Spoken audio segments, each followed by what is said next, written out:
Okay. So, welcome to International Marketing Group, product training featuring Kaiser 101 po tayo. Okay, so ayan, hindi ko na lang po ito yan, no, na sa prayer po natin. Okay, so top 62 IMG benefits po natin. So, right now meron po tayong top 62 benefits. So, ang i-discuss ko ngayong gabi is isa sa mga benefits po natin dito sa IMG, which is exclusive benefits number 18, which is the healthcare product and services. Ito po yung Kaiser. Okay? So, sabi nga natin lagi sa MOFC, membership benefits po tayo dito sa IMG. Kapag nag-join ka dito, one-stop shop ka po as a member. So, kung ano man po yung kailangan mo, healthcare, life insurance, investment, real estate, general insurance, allied financial services, na andito na po lahat yan. So, ngayong gabi, ang itatakal natin is healthcare. So, which is under ng healthcare, nandyan po yung ating kapartner na si Kaiser. Okay. So, why Kaiser Long-Term Healthcare is the level 1 of investment na recommended po ni IMG. Okay, sa solid financial foundation po natin, tatandaan natin, babalikan po natin yan palagi, na ang prioritize po natin is, priority po natin is the healthcare. Bakit? Sinasabi nga po natin, the greatest wealth is your health. So, lagi natin tatandaan po na kailangan po natin maging malusog. Okay? So, ingatan po natin yung kalusugan natin kasi yung kalusugan na yan, yan lamang po ang ating kayamanan. So, hindi tayo makakapagtrabaho kung meron tayong sakit. And then, next po dan is the life protection. Annual income times 10 po yan. And then, debt management. So, eliminate your bad debts. Okay? So, tanggalin po yung mga utang. Okay? So, yung mga anay ng bulsa, dahan-dahanin na po yan na pakawalan. Okay? And then, emergency fund. So, dapat meron kang savings sa bangko na 3 to 6 months total of your expenses kung ikaw po ay single, 6 months to 1 year kung ikaw naman ay may asawa. Okay, then saka ka po ngayon mag-start ng investment. Okay, so ang investment mo, siyempre may goals yan. Retirement fund, college fund, dream house, car, or vacation po yan, na yung mga may tinatarget ka pong pinag-iipunan. Di ba? Mas masarap kasi na meron kang tinatarget na pag-iipunan kasi nag-iipon ka na parang wala lang, mapupilitan ka talaga niyan. Guguho din yan dahil ano ka, kumbaga nag-iipon ka para sa parang wala lang na na savings, parang hindi ka magkakaroon ng lakas ng loob. Yung parang inspiration ba, 'di ba? So walang ganon, so hindi magiging maganda yung investment mo. Pero kailangan po sa investment, nilalagyan natin siya ng goals para at least hindi po natin siya nagagalaw. Okay? So para magkaroon ka po ng success na or successful na solid financial foundation. Okay? So, and then of course, kailangan po natin dyan i-increase ang ating cash flow para mabuo natin kaagad yung solid financial foundation natin. And then, balikan natin ang ating X-curve concept. Okay? So, the blue line represent the money line, the red line represent the responsibility line. Okay? So, ano ba yung diniscuss dito sa MOFC regarding po sa X-curve? So, dito pinapaunawa po sa atin na dapat habang bata tayo, ay nag-iipon po tayo kasi nagtatrabaho tayo para sa pera, pero ang laki ng ating responsibility. Di ba? Yung responsibilidad po na yan lamang po ang permanente sa buhay po natin. So, habang tumatanda ka, okay, habang tumatanda, dapat po nagkakaroon ka po ng low responsibility. Kasi, dapat sa panahon na po na to, meron kang big savings na, which is the money works for you now. Okay? So, kailangan na po, pera naman po, babalik na rin natin kung nung bata tayo, nagtatrabaho tayo para sa pera, sa panahon po na tayo ay tumanda na, dapat ang pera naman ang pagtrabahuhin natin para sa atin. Bakit? Kasi yung responsibility nga, lagi yang naandyan, hindi po yan mawawala, madadagdagan po yan ng medicine. Kasi, uugod-ugod ka na, matanda ka na, magkakasakit ka. Di ba?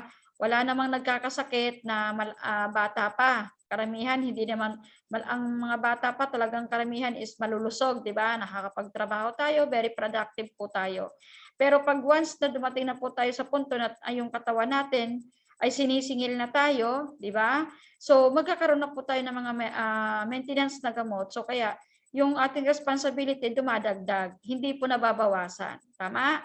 So kasi sa buhay natin, may if po yan sa gitna. What if you die too soon?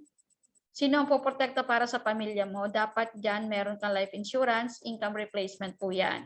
And then what if you live too long? Kailangan po naman protektahan ng sarili mo. Sino ang poprotekta sa sarili mo? Kung hindi, yung investment mo with living on interest. Okay? So dapat yung investment mo may ano na po yan, nag-i-interest na po yan. Nag-i-gains na ng interest po. Okay? And then, ito po yung pangatlong dinagdag namin. What if you get sick? Okay? Tumanda ka na, nagkasakit ka. Sino po yung poprotekta sa'yo? Sino po yung magpapagamot sa'yo? So, kailangan dito meron ka pong protection, meron kang healthcare para sa medical expenses mo, sa future medical expenses mo. Kasi habang malakas ka, dapat pinag-iipunan mo to. Kasi ito po ay preparation para sa pagtanda mo. Sa panahon na wala ka ng lakas. Okay? So, huwag po nating sayangin ang panahon na tayo ay malakas. Saka maiisip po natin na tayo ay kukuha ng healthcare kapag tayo ay matanda na. Tandaan po natin, habang malakas tayo, si healthcare po ang lumalapit sa atin. Pero kapag tayo po ay matanda na, si healthcare po ang tatakbo sa atin. So, habang bata ka pa, productive ka pa, paghandaan mo yung future mo. Okay? So, the most expensive bed, saan po matatagpuan ang pinakang mahal na bed? Hindi daw po yan sa hotel. Okay? Kasi ang hotel po, magkano lang naman. Matatagpuan mo po yan sa hospital. Okay? Sa hospital po, kasi hihiga ka lang dyan. Ang isang araw mo, maaaring 1,000 pesos. Bed lang po yun. Diba? Per day po yan. So, ayan, hindi mo pa alam kung kailan ka lalabas kapag nagkasakit ka. Tama? So, magkaroon lang po tayo ng comparison between PhilHealth and Kaiser International. Although, hindi po namin kayo dinidiscourage na huwag kayong kumuha ng PhilHealth kasi lahat po ng healthcare is requirement po ang PhilHealth. Okay? So, you pay until 60 years old po sa PhilHealth, but then sa Kaiser po 7 years to pay lang tayo. Covers listed illnesses lang po ang covered ni PhilHealth. Sa Kaiser po, covers all your illnesses. So, lahat po ng sakit is covered. Sa PhilHealth naman po, healthcare only, no life insurance and investment. Sa Kaiser po, 3-in-1 po yan. May hospitalization, life insurance, and investment. And then, only 15 to 20% is covered on your hospital bills po sa PhilHealth. Sa Kaiser po is cover all hospital bills, depends on ABL. So, magdidepende po to sa plano na kinuha mo. Okay, so kung ang ABL mo or annual benefits limit mo is 50,000, so pag naubos mo yon, the rest po, ikaw na po yung magagastos din noon, di ba? So the more na maganda yung planong kinuha mo na mataas, the more na mas malaki yung benefits na makukuha mo. Then sa Kaiser po, partners with private hospital. Okay, ang kagandahan dyan, pribadong hospital po. Hindi mo kailangan pumila sa mga public hospital. And unlimited consultation with family assistance benefit, transferable to principal beneficiary in case of landholder death, beneficiary will receive the lump sum money upon maturity. So yan po yung kahalagahan po ng Kaiser. And pre-annual check-up po ito. So right now ako nakapagpa-schedule na ng APA kasi uuwi ako. So kailangan ko siyang gamitin para at least malaman ko yung kondisyon ng aking katawan. So yun ang kagandahan na may Kaiser ka po. Every year, pwede ka magpa-check up para malaman mo kung kondisyon ng katawan mo. Okay? So, ito po nakikita niyo sa screen. The Medicard, Intelcare, MaxiCare, ValueCare, ito po yung mga short-term healthcare. Okay? Short-term healthcare po yan. So, bakit si Kaiser ang nire-recommend ni IMG? Because Kaiser is the only company that offers long-term healthcare in the Philippines. Okay? So, si Kaiser po yung kauna-unahang mayroon pong long-term healthcare na offer. Okay? So, marami po ang gumagaya, pero para po sa amin na nakakaintindi ng healthcare, ang Kaiser pa rin po ang may pinakamagandang kontrata. Okay? At may pinakamaganda pong masasabi natin na talagang assurance na pagdating ng pagtanda po natin is meron tayong makukuha. Okay? So, healthcare company or HMO, meron po silang short-term healthcare. Ito po ay benefits mo as an employee. Okay? So, kasi sa panahon po na to, 21 to 60 years old, employment or productive years mo yan. Okay? So, meron kang pre-HMO. Ang tanong po, 61 and beyond po sa senior years po. Kapag sinipa ka na ng company mo, 61 years old, wala ka na pong healthcare. Di ba? So dapat during the productive years na 21 to 61, pinaghahandaan mo po itong senior healthcare po, itong healthcare po na to. Dapat meron ka pong long-term healthcare, okay, na plano. Something that you have to get for yourself. So kasi tayo po kasi mga Pilipino, masyado tayong parang yung mind po natin is satisfied na tayo kung ano yung meron po tayo ngayon. Hindi po tayo talaga nag-iisip, karamihan po sa atin, hindi iniisip yung future. Hindi iniisip yung, kumbaga, iniisip yung paano kung mahaba ang buhay ko. Wala na akong trabaho, saan ako kukuha ng pampagamot, di ba? So karamihan sa atin nagiging, nagiging confident na kung ano meron ngayon kasi sasabihin is, malaking sinusweldo ko, hindi ako mawawalan ng pera. Di ba? So tandaan po, kapag hindi mo na-manage ng tama yung pera mo, malamang sa malamang po, babalik ka po sa pagiging mahirap, di ba? So, sa pagtanda mo, dapat po, napaghahandaan mo yon. Ano ba ang gusto mo sa pagtanda mo? Matnatili ka pong nagtatrabaho para sa pera o yung pera naman ang pagtatrabahuhin mo para sa iyo. Okay, kailan mas kailangan ng healthcare? Okay, so, ang healthcare po ay kailangan po natin yan, higit kailangan natin yan pag nagtanda tayo.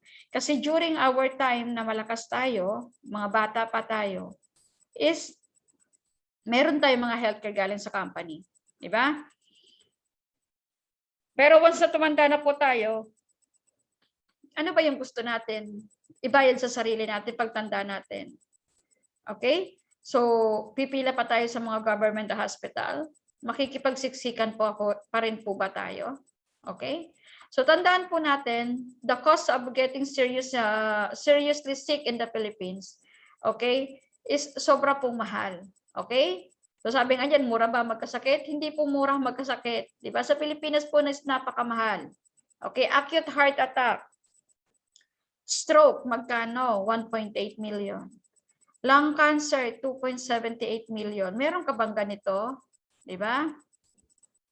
Breast cancer. Kidney dialysis, magkano po? Di ba? So kung itong mga sakit pong ito is dumapo sa inyo, isa sa mga sakit na ito is dumapo sa atin, magsusurvive po ba tayo ng pang-ilang taon? Di ba? So, dapat po natin pag-isipan po ito. Dapat natin paghandaan yan. Okay, so yan po pag-uusapan natin ngayon. Who is Kaiser? What are the benefits you get from Kaiser? Why Kaiser long-term healthcare? Long-term care is level 1 of investment. And then mamaya Q&A tayo. Okay? Who is Kaiser International? Healthcare. So, ang Kaiser po is a healthcare maintenance organization, a private corporation usually managed by doctors and other medical practitioners that offers medical and healthcare to their client members for fixed rate or contribution. So, si Kaiser po, it's under po siya ng HMO. Okay? And then, this one is duly accredited with the Philippine Insurance Commission kasi meron nga po tayong insurance side. Okay? Life insurance side po sa ating Kaiser. Kaya po yan ay nakaregister din po yan sa Philippine Insurance Commission. And registered with the Security and Exchange Commission on June 8, 2004 as a healthcare provider with authorized capital stock of 160 million pesos. Actually, ang hinihingi lang po, requirements lang po ng batas natin is 50 million pesos. Pero ang ibinigay po ni Kaiser is 160 million pesos. So just to have the assurance na tayo po ay safe po with Kaiser. Okay? So ayan po yung kanyang insurance license po. Okay? So sa Kaiser International po, ang healthcare provider po ng Supreme Court, House of Representatives, and the DAR is ang Kaiser. So kung ito pong tatlong departamento ng gobyerno natin is kinukuha nilang healthcare provider si Kaiser. So kailangan din po nating maniwala na magiging maayos po kasi kung sila nga po naniwala, bakit tayo po parang ang hirap-hirap nating paintindihin na kailangan po natin ng Kaiser. Kung tutusin mo, ang mga maestrado mayayaman, may pera po sila pang support kung sakali magkakasakit sila. Pero bakit kailangan nila ng healthcare? Di ba? Mga congressman, may mga pera na po sila, di ba? Pero bakit kailangan nila ng healthcare? Di ba? So ito naman sa DAR naman, mga empleyado ng DAR, hindi naman po masasabing sila ay mayayaman kasi mga empleyado po ang karamihan na naandyan. Pero bakit sila po ay kumuha rin po ng healthcare? Isa lang po ang kasagutan diyan. Gusto po nilang protektahan ang kanilang sarili sa pagtanda po nila. So tayo po, tanungin natin ang sarili natin. Gusto ba natin protektahan ang kalusugan natin o para sa pagtanda natin o meron tayong pang-support or magre-rely lang tayo doon sa kung anong meron tayo, di ba? Ano po yung mas maganda, paghandaan siya or pag dumating yung pagkakataon na kailangan natin siya is para tayong basang sisiw sa isang tabi na sasabihin mo sa anak mo is ayaw mong magpa-hospital kasi wala kang pera, di ba? So kaya habang bata pa, pagsikapan na po natin. Okay, na kumuha. How can be sure Kaiser will still be there in the long term? Okay, so kung kayo po ay nagre-research talaga, actually ang Kaiser sa Pilipinas before 2002, ito po ay 15 years lang po, kumbaga ang plano. And then 5 years to pay lang po ito dati. Okay? So in-enhance po nila, naglagay sila ng maganda pa mga benefits ng Kaiser kaya naging 7 years at 20 years mo po yung plano niya. Okay, so at least 51% of the payment made by the plan holder automatically goes to a trust fund as required by the government. Kaiser cannot touch the trust fund. It is reserved for the future claim by the plan holder. And Kaiser Trust Fund is managed by two international banks. This one, the Bank from Netherlands and the Trust Bank from Germany. So, kilala po ito ni Ma'am Vivian. Okay, di ba Ma'am Vivian? Okay, so and then the 49% po is invested on the mutual fund, which is Soldibo. Okay, so sa Soldibo fund po natin sa IMG, naka-invest po yung 49% ng ating Kaiser na premium. Okay, so which is sa Soldibo po nandiyan ang top holdings company, isa po dyan ay ang Jollibee. Okay, so Kaiser Ultimate Health Builder, the first long-term healthcare in the Philippines. Ito po ay 7-20 o 720 kung tawagin namin. 7 years to pay, pero 20 years po yung kanyang maturity period. On the 20 years po siya mag-mature. Okay? Source of the future retirement fund, healthcare during retirement, a much needed care when we get old. Kasi kapag bata tayo, hindi naman talaga natin ganong kinakailangan yung healthcare, di ba? Kasi malakas tayo, di ba? Sabi nga niyan malakas pa tayo sa kalabaw, karamihan ganyan ang sinasabi, di ba? But then, pagdating po ng pagtanda, the old years natin, so doon na po tayo nagkakasakit. So Kaiser Ultimate Health Builder, this one is a sample po, plan K100 po ito, annual installment, hindi ko na siya na-edit. Annual installment po, 58,882, and contract price po nito is 411,750. So, at the age of 22, kumuha yung isang plan holder. So, plus 7 years, so 29 niya po is tapos na siya magbayad. Mag-aantay na lang siya ng 13 years. So, at the age of 42, ang kanyang Kaiser po ay matured na. Okay? And then, papasok na po siya sa long-term care period. Okay? So, NBN na po yan. So that is the accumulation period, yung 7 years, then extended period, and then the long-term care period. Okay?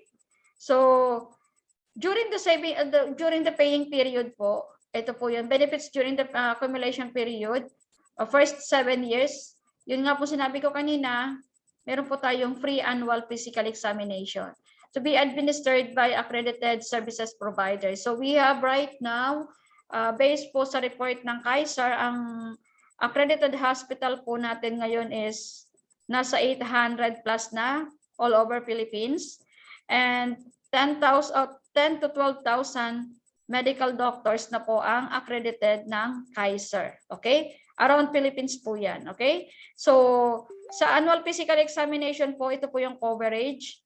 So, basic 5 po pa tayo, physical examination, chest x-ray, stool examination, routine urinalysis, and complete blood count. And then, doon po sa mga may edad na 35 years old, meron na pong ECG, at sa mga babae po ay meron pong pap smear as required po yan. Okay? So, number 2, unlimited dental checkup, unlimited simple tooth extraction, once a year pre-dental prophylaxis, so paglilinis po ng ngipin, re-cementation of jacket, crowns, and lace on lace, minor adjustment of denture. Okay? And then, waiver of installment due to death, kapag namatay po yung plan holder during the paying period, automatic po ma-waive na yung kanyang payment, yung installment po. So automatic po, ita-transfer na po yan sa first beneficiary at waiting na lang po sila sa maturity period. Okay? So yung term insurance, ibibigay na rin po yun doon sa beneficiary. So waiver of installment due to total disability. So hindi ka man namatay, okay? Yung plan holder hindi man namatay pero na-disable po siya. So, kapag na-prove din nyo na disabled na, cannot work already at hindi na niya afford na magbayad, doon po, i-waive na rin po ang kanyang installment. Okay? And number 5, term life insurance po for 20 years. And then, accidental death and dismemberment for 20 years. Inpatient benefits hospitalization, member's choice for room and board. And then number 9 is annual benefits limit of 60,000. Ito po sa K100. And number 10, family assistance services. So policy should be in active status and plan should have completed at least 1 year payment. Nominated patient must be an immediate family member of the policyholder or within the first degree of consanguinity.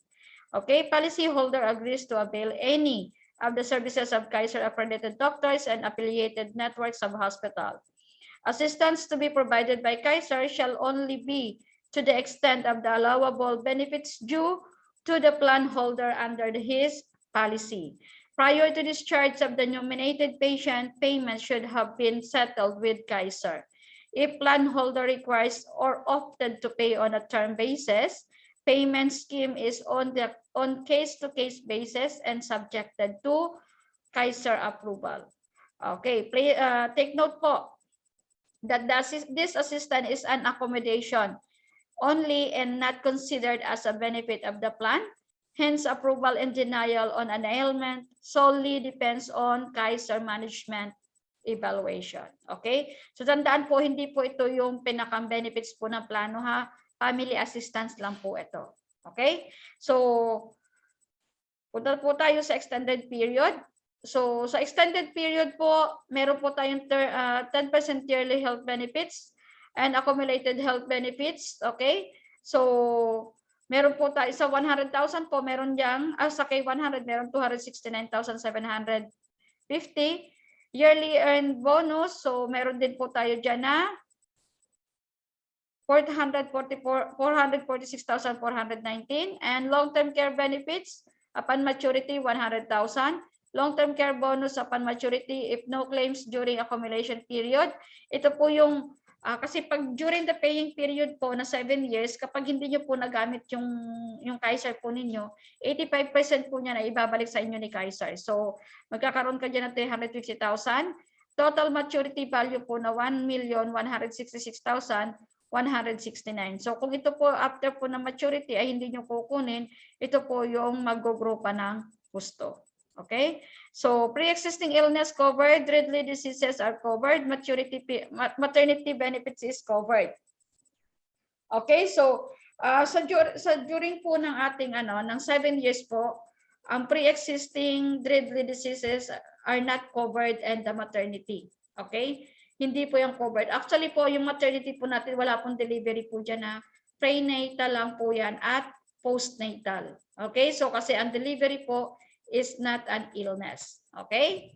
So, tatandaan po natin yan. Ayan po yung mga listahan ng mga pre-existing illness condition po. So, any professional advice or treatment was given for such illness or condition and such illness or condition was in any way evident to the member before the effective date of the contract, the pathogenesis of such illness or condition started whether or not the member is aware. So basta pre-existing po yan, kahit hindi po natin alam yan, hindi po yan i-covered. So ito po yung mga listahan ng mga pre-existing. At meron pa po din nadagdag, ito po kasi hindi updated.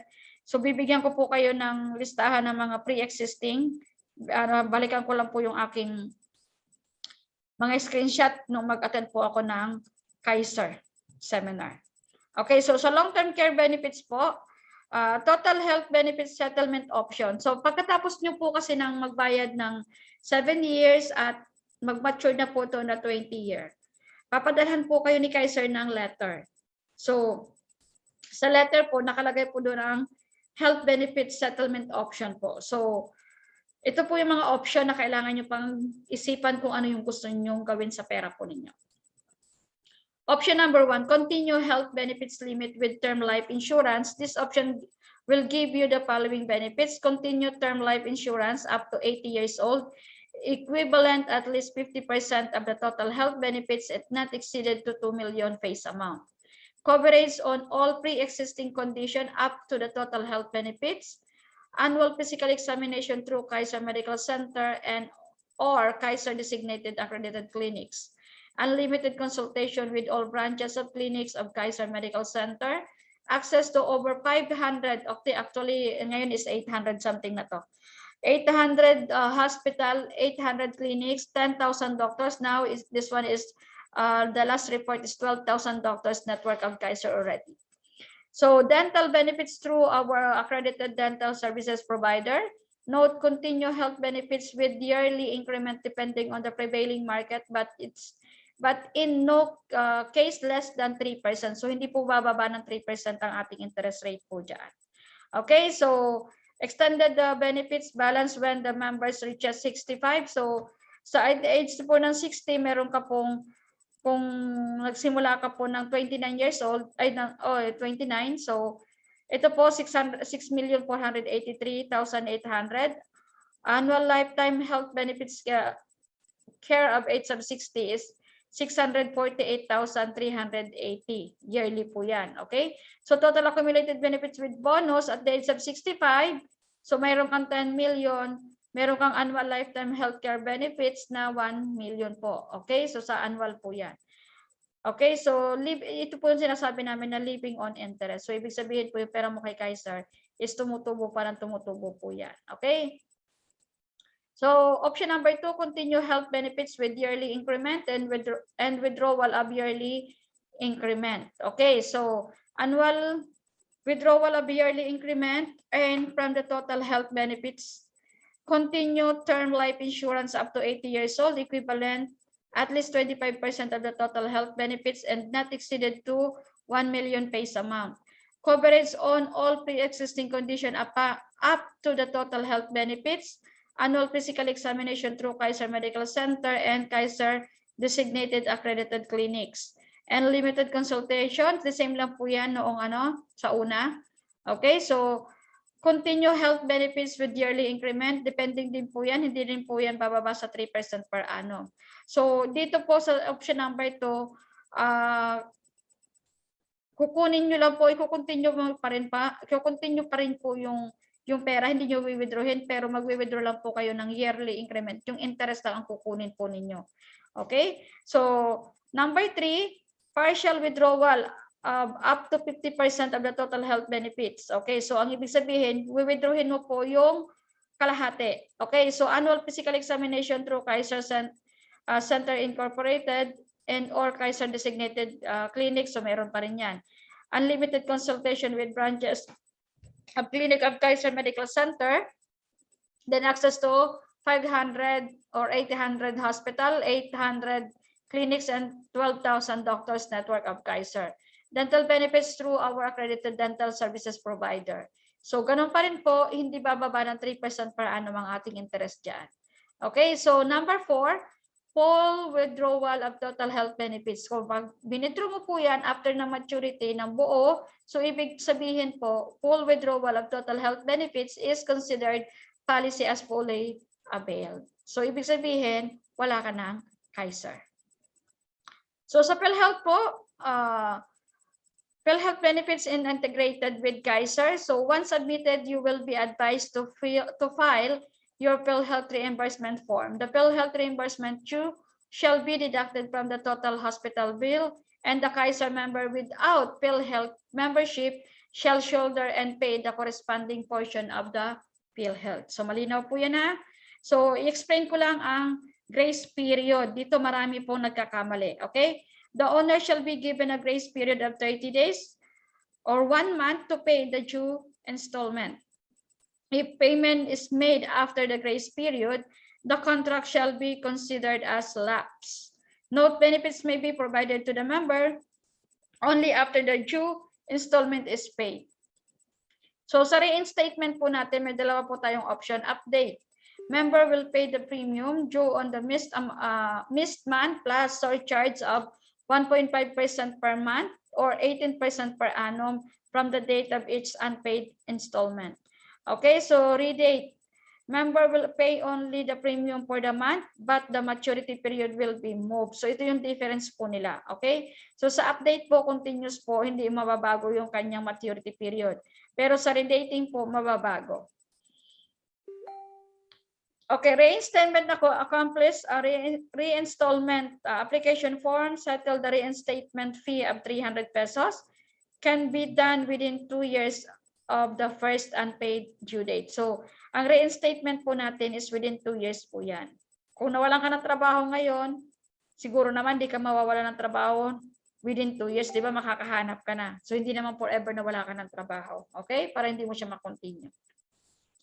The member shall be considered a new applicant subject to the pre-existing condition and for purposes of contestability of insurance coverage and to any other requirements of new applicant for membership in effect at that time. Okay, so ito yung pinakang worst po kapag nagre-reinstate tayo. Kasi hindi lang po maturity period ang na-move po dito. Di ba? So, contestability period po na-move din po yan. Napapahaba ninyo yung contestability period po ninyo. Okay? Kaiser shall cancel the contract without need of notice to the owner if he fails to reinstate within the prescribed period. Kapag hindi nyo na-reinstate yan ng within 2 years, wag na po kayong umasa, forfeited na po yung inyong payment. Okay? Kasi binigyan ka na po ni Kaiser ng 2 years para i-reinstate po yan. Only Kaiser give 2 years po na reinstatement. Okay? So, the owner may surrender the contract for its cash value stated in the schedule of benefits provided the plan is active for at least 1 year. This surrender money, hindi po namin ito nire-recommend. Okay?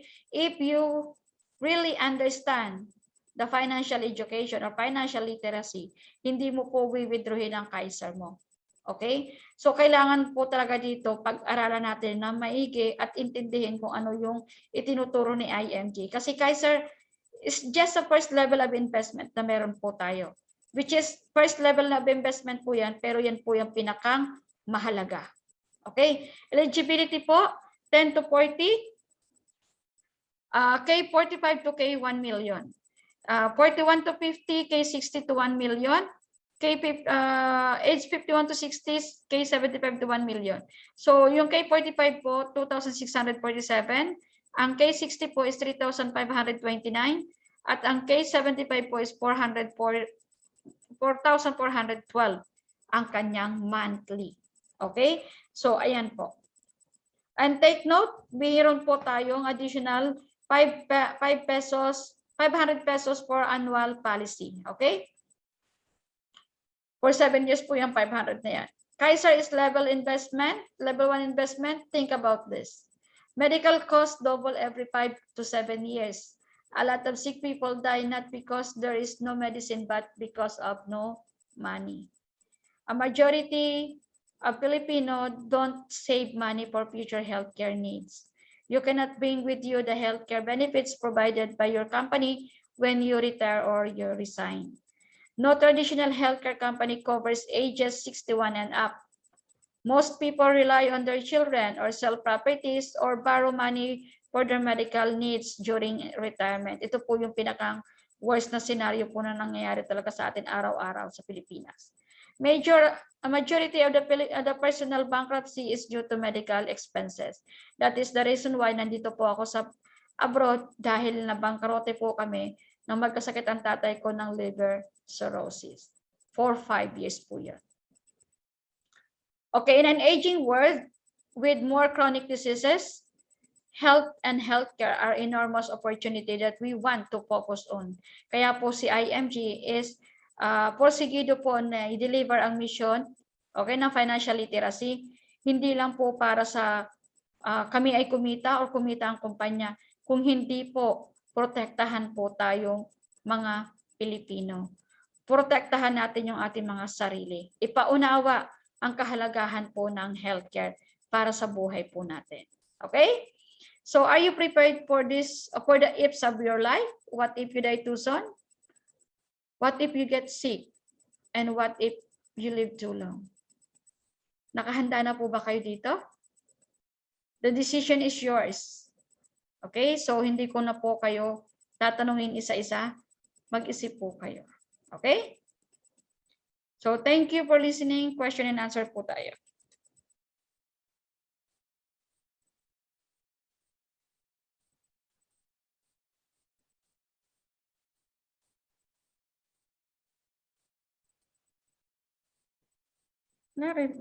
Sa record ko siya, di ba?